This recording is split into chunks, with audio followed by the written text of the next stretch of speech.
Hey, good morning, everybody. This is Mr. Kundan Singh Chauhan. Welcome back on my channel SSC Brain Blaster with Kundan sir.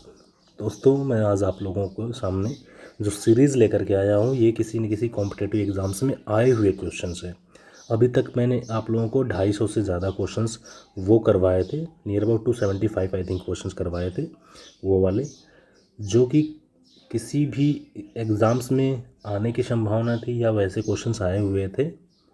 Understood है, वो practice type के questions करवाए थे। और ये अब जो करवा रहा हूँ ये सीरीज़, इसमें भी 250 से ऊपर क्वेश्चन है, लगभग 250 या 300 के आसपास है क्वेश्चंस, जो किसी न किसी कॉम्पिटेटिव एग्जाम्स में, जैसे एस एस सी सी जी एल 2011 में आया हुआ है। ये भी क्वेश्चंस हैं 2011 के। 1 मिनट, ये एनडीए में क्वेश्चंस आए हुए हैं, ये जो हैं क्वेश्चंस, ये सी डी एस 2011 में है। इस तरह से सभी जो क्वेश्चंस हैं सी डी एस 2012 में आए हुए क्वेश्चंस हैं, ये आप देख सकते हो। ये एनडीए 2012 में क्वेश्चंस आया हुआ है, 2012 सीजीएल में क्वेश्चंस आए हुए हैं। ये सीडीएस 2012 में अलग अलग सेट्स में आए होंगे, ये सीजीएल 2012 में। अंडरस्टूड। तो इस तरह से आपके पास अब जो सीरीज़ पहुंचेगी, नहीं, ये क्वेश्चंस एग्ज़ाम्स में आए हुए हैं और ये मिक्स एग्ज़ाम्स में, और कोई डिफरेंसेस नहीं होता है। आप कोई भी एग्ज़ाम्स देते हो, उसमें आपको इंग्लिश लैंग्वेज के ऊपर कमांड है कि नहीं, सिर्फ ये जज किया जाता है ना।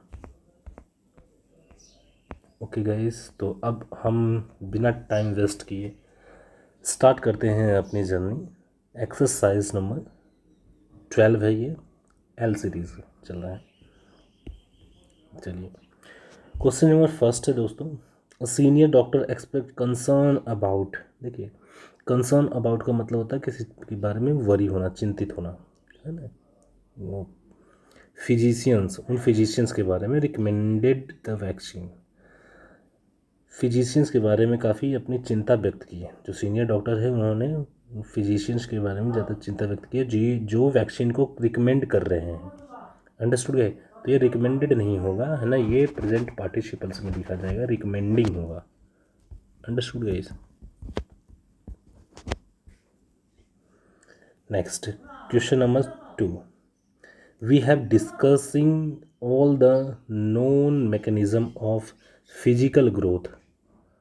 नो, देखिए, हैव, हैज़ या हैड, इनके बाद मेन वर्ब की थर्ड फॉर्म यूज की जाती है दोस्तों।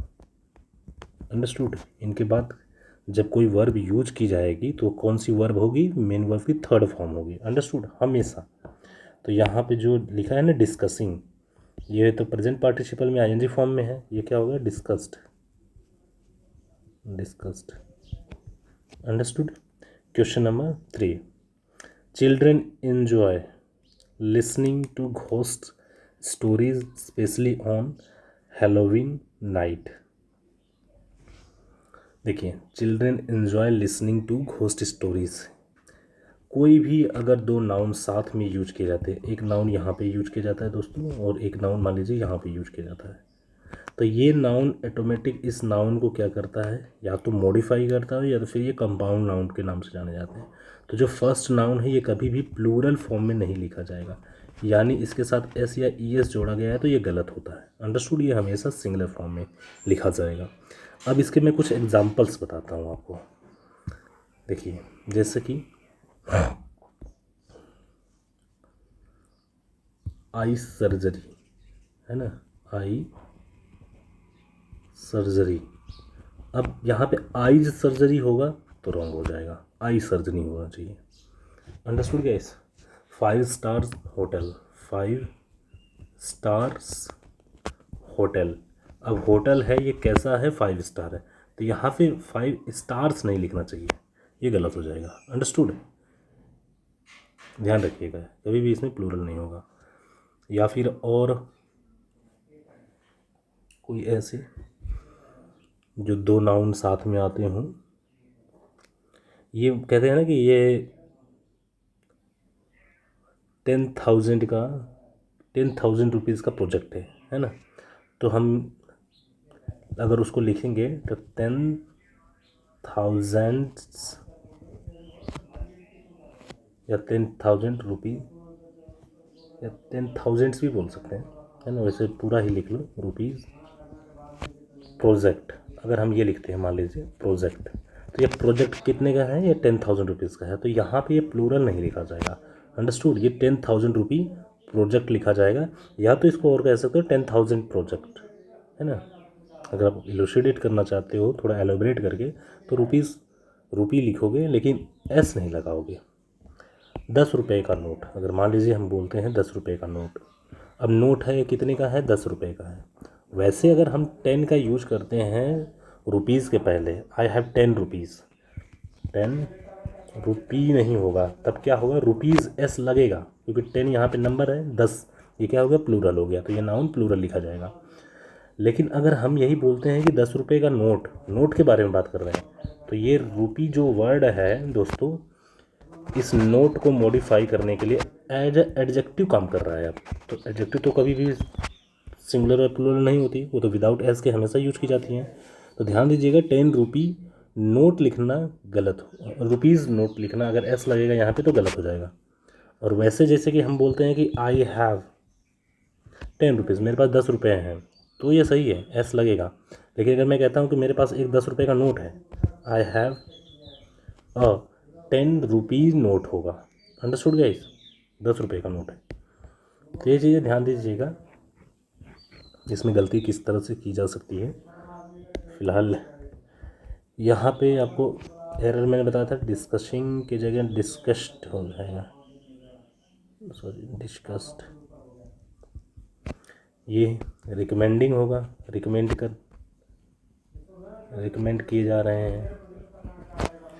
यहाँ पे हो जाएगा घोस्ट स्टोरीज़ होगा दोस्तों, घोस्ट यहीं पे लिख देता हूँ, GHOST होगा, एस नहीं लगेगा, यहाँ पे एस लगा हुआ है ना, ये गलत हो जाएगा, घोस्ट स्टोरीज़। इसके साथ प्लूरल लगा सकते हैं, जो सेकंड वाला नाउन है, जो लास्ट वाला नाउन है, क्योंकि वो नाउन ही रहता है और उसके पहले वर्ड जो बंद होता है वो एक एडजेक्टिव का काम करता है वहाँ पे। I have many works to do, मेरे पास बहुत सारे काम है करने के लिए। एक चीज़ ध्यान दीजिएगा, वर्क जो वर्ड है इसको हम कभी भी प्लूरल नहीं लिखते, ये एक अनकाउंटेबल नाउन होता है। कैसा होता है, अनकाउंटेबल नाउन। आई हैव और अनकाउंटेबल नाउन के साथ मच का यूज करते हैं, तो ये लिखा जाना चाहिए कि I have much work to do. Many work के जगह पे क्या यूज करेंगे, मच वर्क्स नहीं होगा, क्या होगा दोस्तों, work to do. Understood guys, ये यूज़ किया जाना चाहिए। कुछ वर्ड होते हैं जिनके साथ एस और ईएस नहीं लगाते हैं और वो अनकाउंटेबल होते हैं, जैसे एडवाइस, इंफॉर्मेशन, फर्नीचर, इनके साथ एस और ईएस का यूज़ नहीं किया जाता है। देखिए कुछ अनकाउंटेबल नाउन मैं लिख देता हूँ यहाँ पे, जैसे कि वर्क जो ज़्यादा एग्ज़ाम में आते हैं, सीनरी एक वर्ड आता है, सीनरीज एग्ज़ाम में आ जाएगा, फर्नीचर,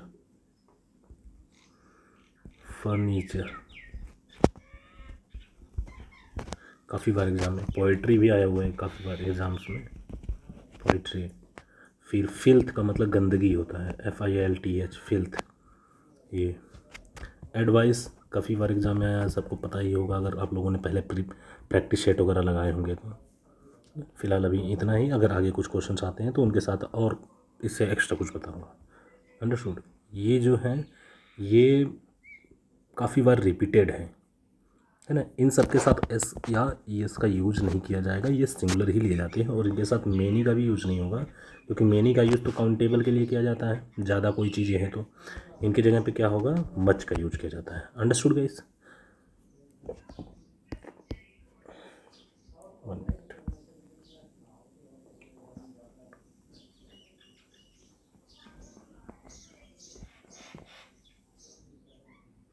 तो much work, discussion, ghost stories होगा, रिकमेंडेड नहीं होगा, रिकमेंडिंग होगा, I have much work to do होगा।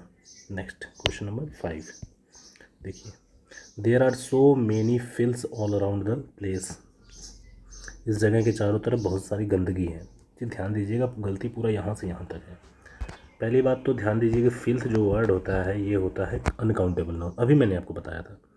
है ना। और फिल्थ की क्वांटिटी बताई जाती है, नंबर्स नहीं बताया जाता। जो चीज़ें हम काउंट नहीं कर सकते उसको काउंटेबल नहीं लेंगे, काउंटेबल नहीं लेंगे तो क्वांटिटी उसकी नहीं क्वांटिटी बताई जाती है उसकी, उसके नंबर्स नहीं बता सकते हैं। तो ये मेनी नहीं होगा, क्या होगा, मच होगा। और ये कंसीडर किया जाता है singular.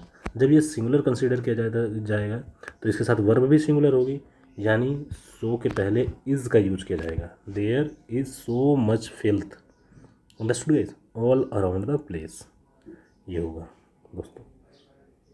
Next question number 6। Question number 6 है दोस्तों, एरर ही है, एरर फ्री भी हो सकते एक आध दो सेंटेंस में। ये भी SSC CGL 2011 में क्वेश्चन आए हुए थे। अब ये मैं सोचो कि 11 में आए हैं तो अभी नहीं, भाई सेम क्वेश्चन आते हैं। क्वेश्चन के वो चीज़ें चेंज कर देंगी, मतलब आपको सेंटेंस चेंज करेगा बट उसके कॉन्सेप्ट चेंज नहीं करेगा उसका, है ना। क्वेश्चन नंबर 6 देखिए, कुछ वर्ड होते हैं जैसे मेनी, ये एडजेक्टिव होते हैं। फ्यू, सम, सेवरल, जिलियन, और इसके अलावा जनरली ये है। इनके बाद नाउन जो यूज किया जाता है दोस्तों, ये नाउन काउंटेबल और प्लूरल यूज किया जाता है। कैसा, प्लूरल यूज किया जाता है। तो ध्यान दीजिएगा, अब इसके पहले अ लगा दिया जाए, अ फ्यू हो या फिर द फ्यू हो या अ मेनी या अ ग्रेट मेनी, है ना, बहुत बड़ी संख्या में। एक और वर्ड्स लिख सकते हो, नंबर ऑफ करके आता है, नंबर, अ नंबर, ये तो ऑफ के साथ आ जाता है, मेनी ऑफ, सम ऑफ भी हो जाता है, अ नंबर ऑफ करके। तो भी नाउन क्या होगी, उनके साथ जो आएगी वो काउंटेबल प्लूरल नाउन होगी, ध्यान दीजिएगा, है ना ये। और वर्ब भी कैसी यूज की जाएगी इन सभी के लिए, ये स्ट्रक्चर कभी यूज किए गए हैं किसी सेंटेंस में, तो वर्ब भी इनके साथ जो यूज की जाएगी दोस्तों ये होगी, सॉरी, प्लूरल, क्योंकि ये सब्जेक्ट ही प्लूरल हो गया, है ना। जब नाउन प्लूरल तो वो सब्जेक्ट प्लूरल, तो वर्ब भी प्लूरल हो जाएगी। तो यहाँ पे ध्यान दीजिएगा कि अ ग्रेट मेनी लिखा है तो स्टूडेंट नहीं होगा, क्या होगा दोस्तों, यहाँ पे लिखा जाएगा स्टूडेंट्स, DENTS, स्टूडेंट्स होगा। हैव का यूज किया है, सही है, ये हैव प्लूरल के लिए यूज किया जाता है। इसको टफ कर देता हूँ, जो गलती है उसको सिर्फ अंडरलाइन कर देता हूँ। Have declared successful, understood. Question number 7, we are going to launch this 3 crore project with in the next few months.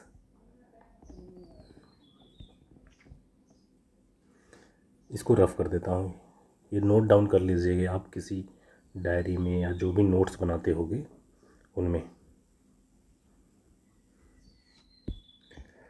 देखिए, we are going to launch, हम लॉन्च करने जा रहे हैं दिस, ये 3 करोड़ प्रोजेक्ट, मतलब 3 करोड़ का प्रोजेक्ट। मैंने अभी बताया था कि कोई नाउन अगर यूज किया गया है उसके पहले यहाँ पे कोई नाउन के साथ इसको मॉडिफाई करने के लिए एक एडजेक्टिव के फॉर्म में नाउन यूज किया गया है। जैसे कि यहाँ पे 3 करोड़, 3, है ना, 1 मिनट, जगह ही नहीं है, 3 करोड़ नहीं होगा दोस्तों, ये एस नहीं लगेगा। क्यों नहीं लगेगा, वैसे करोड़ के साथ एस यूज किया जाता है जब 3 उसके पहले हो, लेकिन आगे अगर नाउन दे दिया है तो ये सिंगुलर हो जाता है। Because this noun is used here as an adjective, and adjective can never be written with S और E S, because an adjective, adverb, preposition and conjunctions are not written in the plural form, understood guys, like with s or es. Only noun, pronoun and verbs can be used in singular or plural form, understood guys। Rough कर देता हूँ मैं, तो यहाँ पे गलती है, ये 3 करोड़ प्रोजेक्ट होगा, दिस 3 करोड़ प्रोजेक्ट मतलब 3 करोड़ का प्रोजेक्ट। अगर मैं ये बोलता हूँ कि मेरे पास 3 करोड़ रुपए हैं ये घर बनाने के लिए, आई हैव 3 करोड़, 3 करोड़ है टू बिल्ड दिस मैंशन या हाउस लिख लो, हाउस। तो यहाँ पे 3 करोड़ लिखा है ना दोस्तों, तो ये गलत है, एस लगेगा। यूनिट के साथ एस और ई एस लगाते हैं अगर उसके पहले नंबर्स यूज किया गया हो जो एक से ज़्यादा हो। जैसे 2 बॉय नहीं होगा, बॉयज़ होगा। 200 नहीं हुआ, हंड्रेड्स होगा। Understood guys? ये नाउन में आपको बहुत डिटेल्स में मैं पढ़ाऊँगा, नाउन के पार्ट है ये। ओके गाइस, तो इसको रफ कर देते हैं। आपको पता चल गया होगा कि 3 करोड़ कब प्लूरल लिखा जाएगा, कब सिंगुलर लिखा जाएगा। अगर 3 करोड़ किसी नाउन के पहले, जैसे प्रोजेक्ट हो गया है ना, या कोई ऐसी चीज़ हो, जैसे कि मैं बोलता हूँ कि मैं 4 साल का बीटेक का कोर्स करने जा रहा हूँ, तो 4 ईयर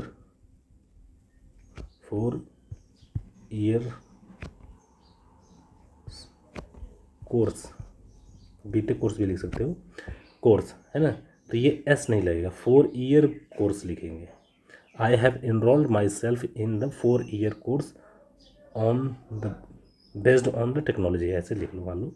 तो ये कोर्स जो है वो 4 साल का है। तो ये जो वर्ड है ये एडजेक्टिव के फॉर्म में यूज किया गया है, और ये नाउन।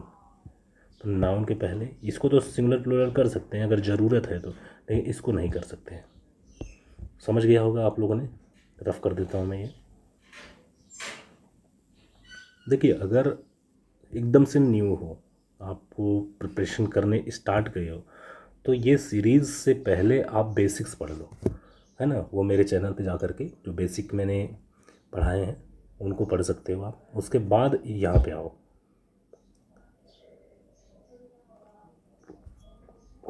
अगर बचपन में आपने 10th 12th तक ढंग से पढ़ा है तो इतनी ग्रामर तो वहाँ पे भी यूज की गई होती है, जिससे आप यहाँ पे समझ पाओ क्वेश्चन को। चलिए, गलती क्या है बी पार्ट में। Question number 8, I hope to go to shopping this weekend if weather permits, है ना। कहने का मतलब है कि अगर मौसम सही रहता है, वेदर परमिट्स का मतलब यही होता है कि मौसम अलाउ करता है या मौसम सही रहता है, हाँ, तो मैं आशा करता हूँ शॉपिंग के लिए जाने की।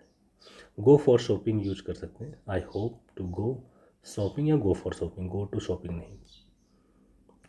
कोई काम है ना दोस्तों, ये आप सोचो। देखो, वे वैसे भी गलत है। 2 प्लस वर्ब की क्या होती है फर्स्ट फॉर्म, तभी तो क्या बनता है ये infinitive. Go to shop use नहीं कर रहे हैं यहाँ पे, है ना, इन्फिनिटी बनता है। या फिर दूसरी चीज़ कर सकते हो आप, वैसे हम यूज क्या करते हैं, गो फॉर शॉपिंग यूज करते हैं, फॉर यूज करते हैं तभी हम आईएनजी फॉर्म यूज करते हैं यहाँ पे। अब ये एक ऑब्जेक्ट या आप कह सकते हैं जिरंड के फॉर्म में लिखा जा सकता है। अंडरस्टूड? इस प्रीपोजिशन का ये क्या हो जाता है, ऑब्जेक्ट हो जाता है। तो आपकी गलती कहाँ है, फर्स्ट पार्ट में। Next question number 9, the lawyer asked if it was worth to take the matter to court. देखिए, इसके कहने का मतलब है कि लॉयर ने, है ना, पूछा कि क्या ये मैटर कोर्ट में लेके जाने लायक था। देखिए, mind avoid deny, worth, stop, कई बार आया हुआ है स्टॉप। इसके अलावा प्रेफर, जब किसी चीज़ों में तुलना करते हैं तो प्रेफर, और कुछ वर्ड होते हैं इनके साथ साथ, चलिए कोई याद आएंगे तो मैं बता दूंगा। इन वर्ड के साथ वर्ब की आईएनजी फॉर्म यूज की जाती है as a gerund. Understood guys? ध्यान रखिएगा। जैसे हम कहते हैं ना कि कृपया आप उधर खिसकेंगी, जैसे रिक्वेस्ट करते हैं, वुड यू माइंड, वुड के साथ माइंड यूज किया जाता है, कई बार एग्जाम में आया हुआ है। Would you mind shift a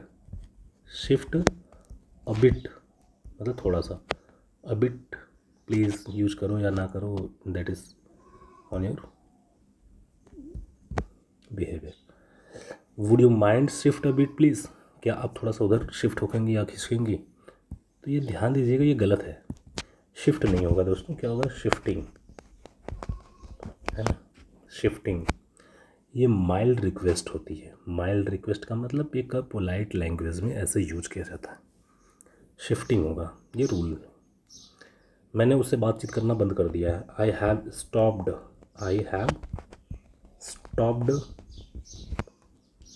to talk to her, उससे बातचीत करना, गलत है।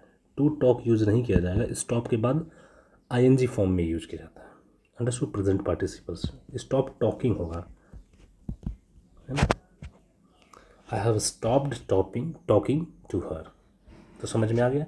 इन वर्ड को जरूर याद रखिएगा, काफ़ी बार एग्जाम्स में आए हुए हैं और किसी भी बहुत सारे कॉम्पिटिटिव एग्जाम्स में आए हैं।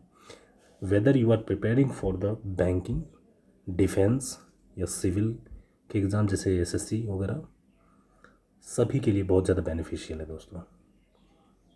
या फिर डिपार्टमेंटल एग्ज़ाम्स भी होते हैं अलग अलग डिपार्टमेंट्स में, उनमें भी इंग्लिश लैंग्वेज आती है। सेंट्रल गवर्नमेंट में तो हर जगह पे इंग्लिश लैंग्वेज आती है, तो उनके लिए भी आप इस सीरीज़ को कंसीडर कर सकते हो।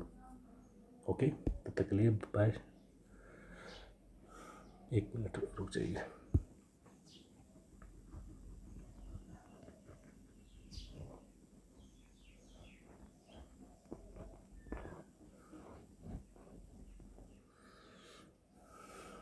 चलिए ठीक है दोस्तों, मैं फिर से अगेन से मैंने पॉज कर दिया था, थोड़ा कुछ काम आ गया था। तो अभी मैं आपको 9 नंबर तक कराया था ना, वर्थ टू टेक के बारे में बताया था कि वर्थ टू टेक नहीं होगा, क्या होगा? Worth taking. देखिए, वर्थ टेकिंग यूज किया जाता है और वर्दी अगर यूज किया जाता है, वर्दी तो इसके साथ प्रीपोजिशन ऑफ आती है ना। प्रीपोजिशन ध्यान दीजिएगा, और वर्थ के साथ कोई ज़रूरत नहीं है। चलिए क्वेश्चन नंबर 10।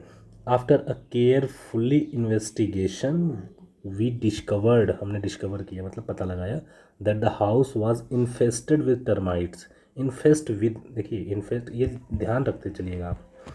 इन्फेस्ट का मतलब होता है किसी चीज़ से, कोई चीज़ बहुत ज़्यादा है मतलब ग्रसित है।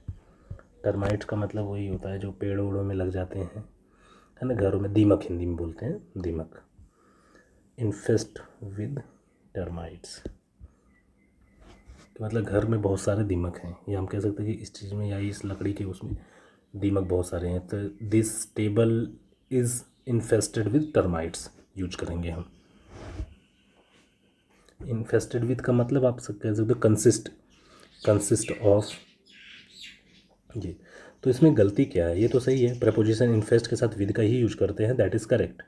तो what is the error in this sentence guys? देखिए, आपको 50 बार मैं क्वेश्चन सॉल्व कराते कराते बता ही देता हूँ कि नाउन अगर कोई यूज किया गया है, इसके पहले अगर कोई वर्ड यूज करना है तो एडजेक्टिव होता है ना, वो एडजेक्टिव माना जाता है। और कोई एडजेक्टिव, है ना, जैसे कि एडजेक्टिव का मतलब कोई क्वालिटी ही होती है। जैसे कि हम कहते हैं इन्वेस्टिगेशन जिस चीज़ में यूज किया गया है, इन्वेस्टिगेशन, ये इन्वेस्टिगेशन कैसी है? बहुत ही केयरफुल है। केयरफुली यूज नहीं करेंगे, क्योंकि अगर एल वाई यूज किया जाता है 98% एल वाई जो लास्ट में आएंगे ये एडवर्ब होते हैं दोस्तों। क्या होते हैं? एडवर्ब होते हैं। और इनका यूज किया जाता है सेंटेंस को मॉडिफाई करने में या तो वर्ब को मॉडिफाई कर, ये कभी नाउन को पहले यूज नहीं किए जाएंगे। जैसे आप कभी क्या लिखते हो, आप खुद ही सोचो।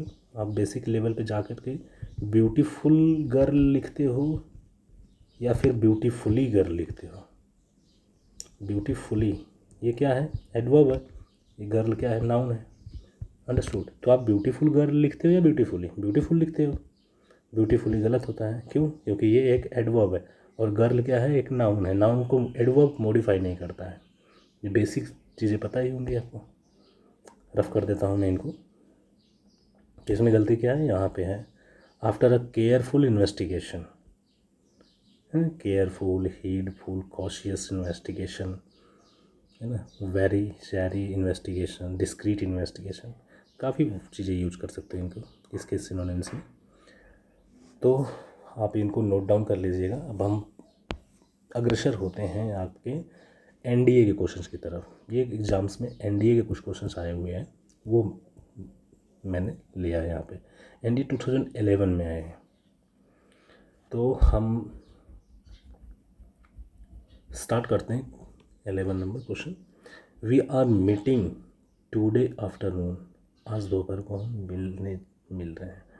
We are meeting to discuss the matter and reach a compromise, है ना, कॉम्प्रोमाइज़ पे या कोई कंक्लूज़न पे पहुंचने के लिए, डिस्कस के लिए या फिर कंक्लूजन पे पहुंचने के लिए। एक चीज़ ध्यान दीजिएगा, वी आर मीटिंग, है ना, नहीं यूज करेंगे, we are going to meet, आज हम मिलने जा रहे हैं दोपहर को, तो एक जगह इकट्ठा होना, तो इससे ज़्यादा अप्रोप्रिएट होगा कि we are going to meet, हम मिलने जा रहे हैं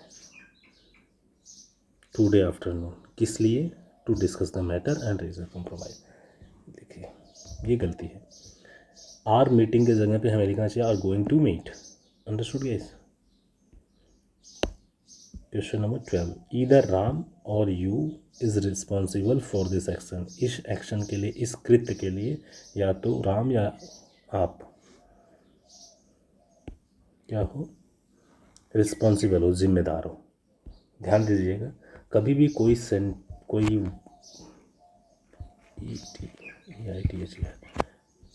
ईदर के साथ और आता है, नाइदर, इसके साथ नॉर यूज किया जाता है, नॉट ओनली बट ऑल्सो, या सिर्फ और हो तो भी। अगर ऐसे स्ट्रक्चर हो और दो सब्जेक्ट का, सब्जेक्ट 1 यहाँ पे हो, सब्जेक्ट 2 यहाँ पे हो, जैसे ईदर आई और यू ऐसे बोल देते हैं, neither your teacher nor your principal ऐसे बोल देते हैं। तो ध्यान दीजिएगा, S2 के अकॉर्डिंग ही वर्ब यूज की जाती है। वर्ब किसके अकॉर्डिंग यूज की जाती है दोस्तों, S2 का मतलब सेकेंड वाला जो, तो ईदर राम और यू आर रिस्पॉन्सिबल, यू क्या है, सेकेंड वाला है, सेकेंड वाला सब्जेक्ट है, तो इसी के अकॉर्डिंग आर यूज किया जाएगा यहाँ पे। ईदर राम और you are responsible for this action. Next question number 13, the student flatly denied, flatly denied का मतलब पूरी तरह से डिनाई कर दिया, एकदम से डिनाइड कर दिया, नकार दिया। The student flatly denied that he had copied in the examination hall, flatly denied that he had copied in the examination hall, no error दोस्तों। देखिए सेंटेंस ये पास्ट में है, पास्ट में ये भी है, ये भी पास्ट में है, हैड के बाद वर्ब की थर्ड फॉर्म यूज की जाती है, that is correct. Examination hall के अंदर की बात की जा रही है तो इन द एग्जामिनेशन हॉल, तो सेंटेंस, और ये एक सेंटेंस है, एक ये सेंटेंस है, इन दोनों को जोड़ने का काम दैट कर रहा है, जो कि कंजक्शन है, सिंपल कंजक्शन है। समझ में आ गया, कोई एरर नहीं है। Question number 14, bye the time you arrive tomorrow I have finished my work.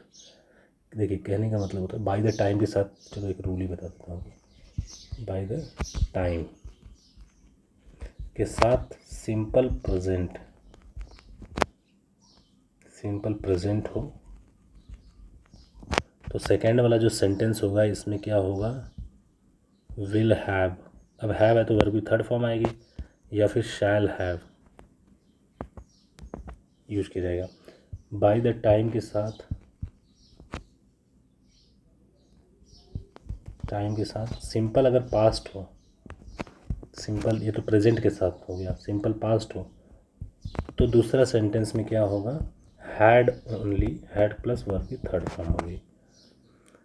Hindi में किस तरह से इसका मीनिंग होता है, जब तक मैं वहाँ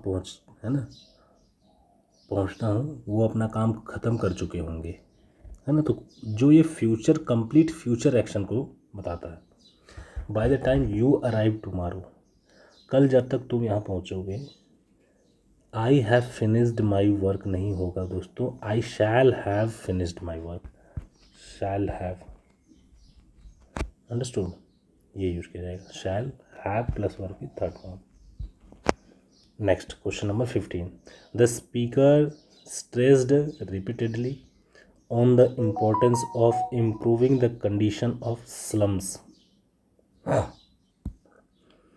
देखिए स्ट्रेस के साथ यूज किया जाता है, स्ट्रेस्ड ओवर, स्ट्रेस ये तो सेकंड फॉर्म है। स्ट्रेस ओवर यूज कर सकते हैं या फिर विदाउट प्रीपोजिशन। स्ट्रेस के साथ ऑन यूज़ नहीं किया जाता है। स्ट्रेस का मतलब क्या होता है? एम्फेसाइज्ड, मतलब जोर देना, एम्फेसाइज्ड। लेकिन जब एम्फेसाइज्ड वर्ड यूज किया जाएगा तो नो प्रीपोजिशन होती है दोस्तों। नो का मतलब यही है कि ऑन आता है एग्जाम में, लेकिन ये ऑन यूज नहीं किया जाएगा।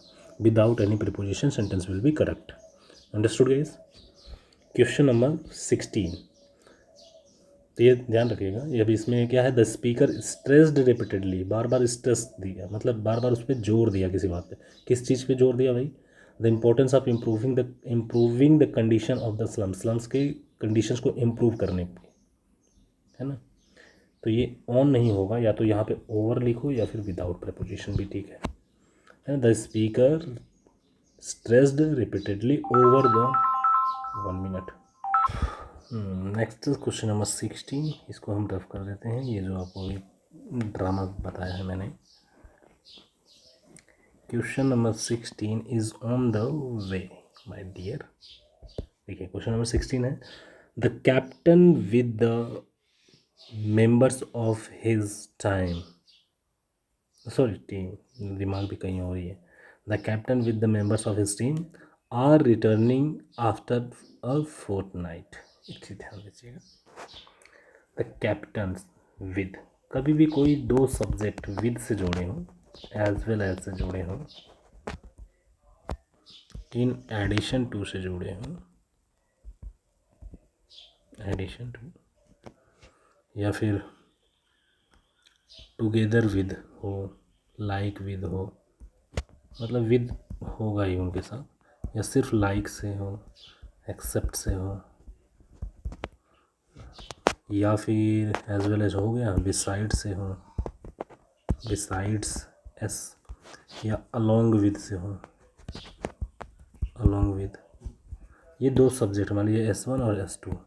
तो वर्ब इस सेंटेंस में वर्ब जो यूज की जाएगी वो किसके अकॉर्डिंग? S1 के अकॉर्डिंग। S1 सिंगुलर है तो वर्ब सिंगुलर, S1 प्लूरल है तो verb plural. The captain singular है with the members of his team, तो यहाँ पे आर नहीं होगा माय डियर फ्रेंड्स, इज का यूज़ किया जाएगा। अंडरस्टूड? 17 नंबर, ये नोट कर लीजिएगा। Question number 17, after returning from an all India tour, I had to describe about it. I had to describe it. देखिए ध्यान दीजिए, discuss, describe, sorry describe, emphasise, याद रखिएगा, रिजाइन, शाइन, और नीचे रफ कर देता हूँ।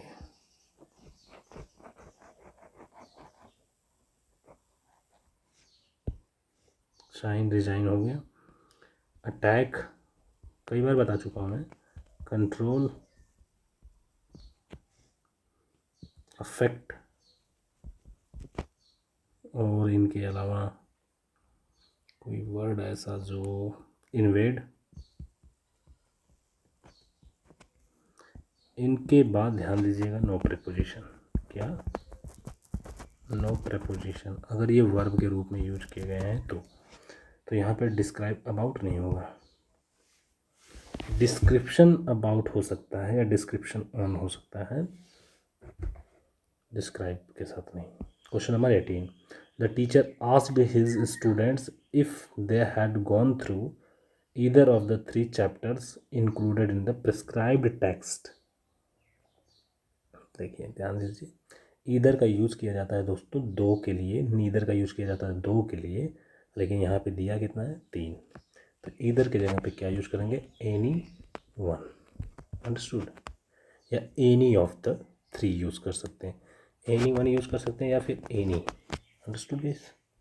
चलिए, इसी तरह नेगेटिव में नीदर के जगह पे हम क्या यूज़ करते हैं? 2 से अगर अधिक है तो NEITHER, स्पेलिंग मिस्टेक्स। नीदर की जगह पे हम क्या यूज़ करते हैं? नन का यूज़ करते हैं, या फिर नो वन का यूज़ करते हैं। Got it? Although they are living in the country since they were married, they are now moving to the town. Rough कर देता हूँ इसको।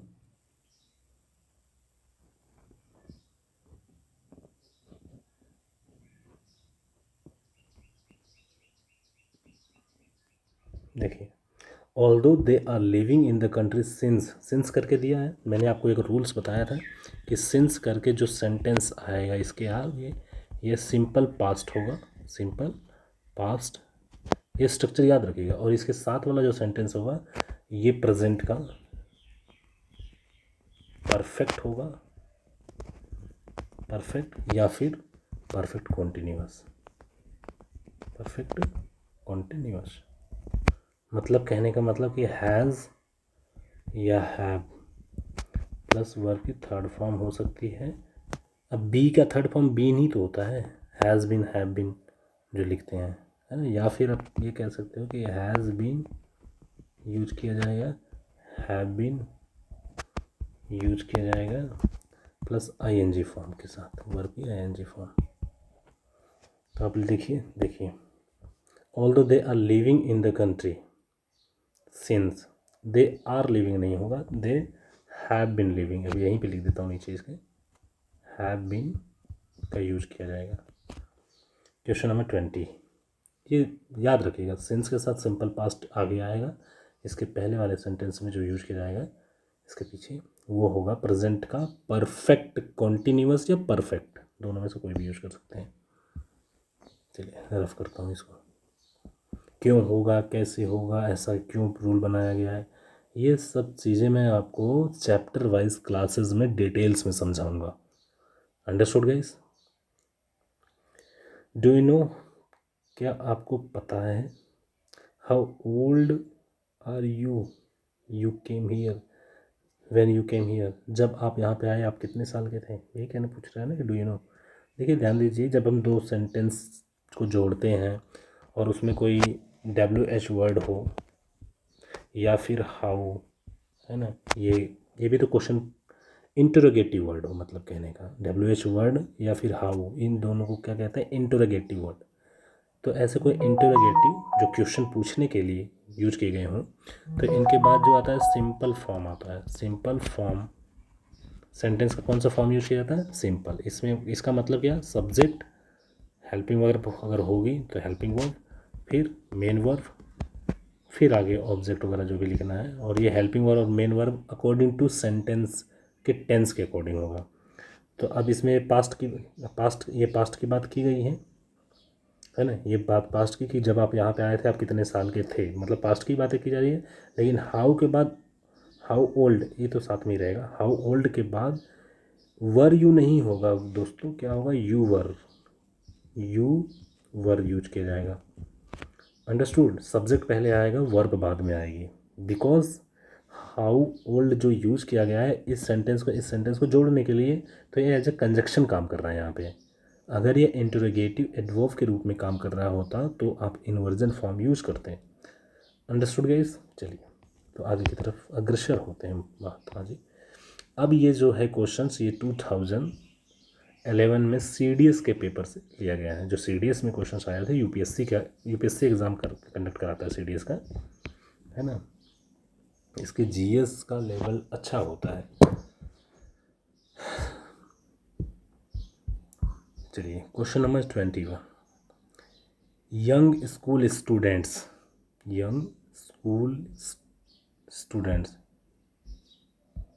nowadays आजकल are subjected to intense pressure from peers and parents alike to fetch high marks in public examinations.